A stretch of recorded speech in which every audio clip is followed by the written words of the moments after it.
उसी समय सीता जी को देखकर कुछ राजा लोग ललचा उठे।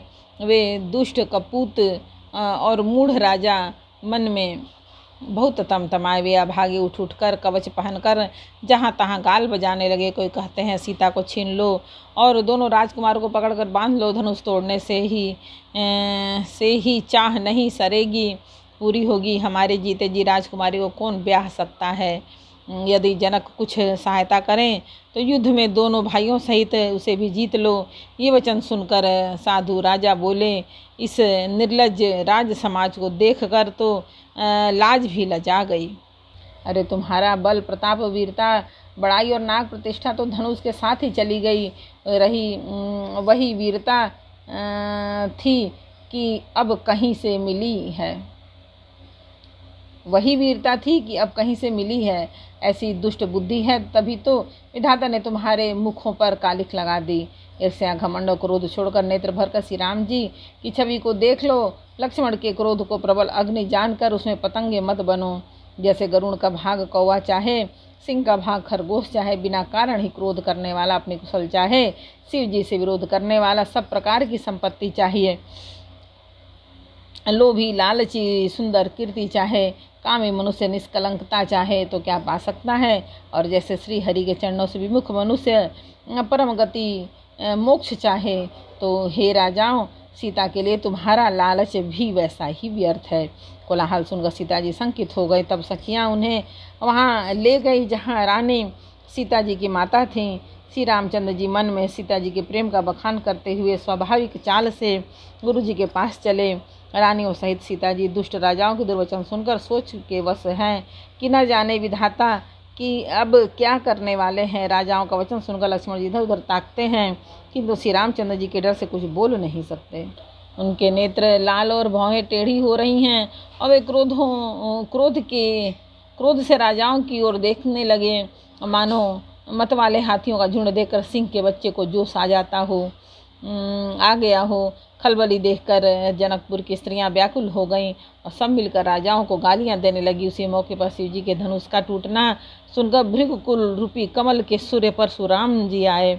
उन्हें देखकर सब राजा सकुचा गए, मानो बाज के झपटने पर बटेर लुक छिप गए हों। गोरे शरीर पर विभूति भस्म बड़ी फब रही है और विशाल ललाट पर त्रिपुंड विशेष शोभा दे रहा है। सिर पर जटा है, सुंदर मुख चंद्र क्रोध के कारण कुछ लाल हो आया है। भौहें टेढ़ी और आंखें क्रोध से लाल है। सहज ही देखते हैं तो ऐसा जान पड़ता है मानो क्रोध कर रहे हैं। बैल के समान ऊंचे और पुष्ट कंधे हैं, छाती और भुजाएं विशाल हैं। सुंदर योग्य पवित्र धारण किए, माला पहने और मृग चर्म लिए हैं। कमर में मुनियों का वस्त्र वलकल और 2 तरकस बांधे हैं। हाथ में धनुष बाण और सुंदर कंधे पर फरसा धारण किए हैं। शांत वेश है परंतु करनी बहुत कठोर है। स्वरूप का वर्णन नहीं किया जा सकता, मानो वीर रस ही मुनि का शरीर धारण करके जहाँ सब राजा लोग हैं वहाँ आ गया हो। परशुराम जी का भयानक वेश देखकर सब राजा भय से व्याकुल हो उठ खड़े हुए और पिता सहित अपना नाम कह सब दंडोत प्रणाम करने लगे। परशुराम जी हित समझ कर भी सहज ही उनकी ओर देख लेते हैं। वह समझता है मानो मेरी आयु पूरी हो गई। फिर जनक जी ने आकर सिर नवाया और सीता जी को बुलाकर प्रणाम कराया। परशुराम जी ने सीता जी को आशीर्वाद दिया। सखियाँ हर्षित हुईं और वहाँ अब अधिक देर ठहरना ठीक ना समझकर वे सयानी सखियाँ उनको अपनी मंडली में ले गईं। फिर विश्वामित्र जी आकर मिले और उन्होंने दोनों भाइयों को अपने चरण कमलों पर गिराया। विश्वामित्र जी ने कहा, हे राम और लक्ष्मण राजा दशरथ के पुत्र, ये राम और लक्ष्मण राजा दशरथ के पुत्र हैं। इनकी सुंदर जोड़ी देखकर परशुराम जी ने आशीर्वाद दिया। कामदेव के भी मत को छुड़ाने वाले श्री रामचंद्र जी के अपार रूप को देखकर उनके नेत्र थकित स्तंभित हो रहे हैं। फिर सब देखकर जानते हुए भी अनजान की तरह जनक जी से पूछते हैं कि कहो यह बड़ी भारी भीड़ कैसी। उनके शरीर में क्रोध छा गया जिस कारण सब राजा आए थे।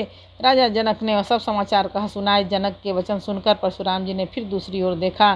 धनुष के टुकड़े पृथ्वी पड़े हुए दिखाई दिए। अत्यंत क्रोध में भरकर वे कठोर वचन बोले, रे मूर्ख जनक, बता धनुष किसने तोड़ा। उसे शीघ्र दिखा, नहीं तो अरे मूढ़, आज मैं जहाँ तक मेरा राज्य है, आज मैं जहाँ तक तेरा राज्य है वहाँ तक की पृथ्वी उलट दूंगा। राजा को अत्यंत डर लगा, जिसके कारण वे उत्तर नहीं देते। यह देखकर कुटिल राजा मन में बड़े प्रसन्न हुए। देवता, मुनि, नाग और नगर के स्त्री पुरुष सभी सोच करने लगे, सबके हृदय में बड़ा भय है। सीता जी की माता मन में पछता रही हैं कि हाय विधाता ने अब बनी बनाई बात बिगाड़ दी। परशुराम जी का स्वभाव सुनकर सीता जी का आधा क्षण भी कल्प के समान बीतने लगा। तब श्री रामचंद्र जी सब लोगों को भयभीत देकर और सीता जी को डरी हुई जानकर बोले। उनके हृदय में न कुछ हर्ष था न विषाद। एक बार बोलो रामायण मैया की जय। बालकांड का 5 दोहा समर्पयामि भगवान। जय श्री राम जानकी विजय। पवन पुत्र बजरंग बली। भोलेनाथ माता आदि सतु जय। पवन पुत्र